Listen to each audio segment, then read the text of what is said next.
તો મહત્વપૂર્ણ સમાચાર સામે આવી રહ્યા છે, જેમાં મહાકૌભાંડી ભૂપેન્દ્રસિંહ ઝાલા કાયદાના સકંજામાં આવ્યો છે. તો ભૂપેન્દ્ર ઝાલાના 7 દિવસના રિમાન્ડ મંજૂર કરવામાં આવ્યા છે. મહત્વપૂર્ણ સમાચાર પ્રાપ્ત થયા છે. સીઆઈડીએ 14 દિવસના રિમાન્ડ માંગ્યા હતા, પરંતુ 29 જેટલા મુદ્દાના આધારે રિમાન્ડની સીઆઈડી દ્વારા માંગણી કરવામાં આવી હતી અને આરોપી 4 જાન્યુઆરી સુધી રિમાન્ડ પર છે. કોર્ટ દ્વારા 7 દિવસના રિમાન્ડ છે તેને મંજૂર કર્યા છે. તો ભૂપેન્દ્રની આજે ધરપકડ થઈ હતી. મહેસાણાના દવાડા ખાતે ફાર્મ હાઉસમાંથી તે ઝડપાયો હતો. છેલ્લા 1 મહિનાથી આ આરોપી છે તે ફરાર હતો. આખરે તેને સીઆઈડી દ્વારા ધરપકડ થઈ છે અને તેના રિમાન્ડ મેળવવામાં આવ્યા છે. 7 દિવસના રિમાન્ડ પર છે ભૂપેન્દ્રસિંહ ઝાલા. તેની પૂછપરછમાં અનેક નવા ખુલાસાઓ થઈ શકે છે.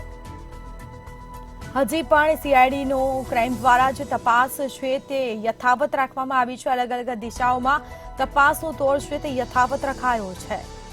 તો મહાકૌભાંડી ભૂપેન્દ્ર ઝાલા કાયદાના શકંજામાં આવ્યો છે,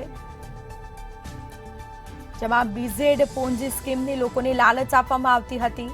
લોભામણી લાલચ આપી અને લોકો પાસેથી રૂપિયા ઉઘરાવ્યા.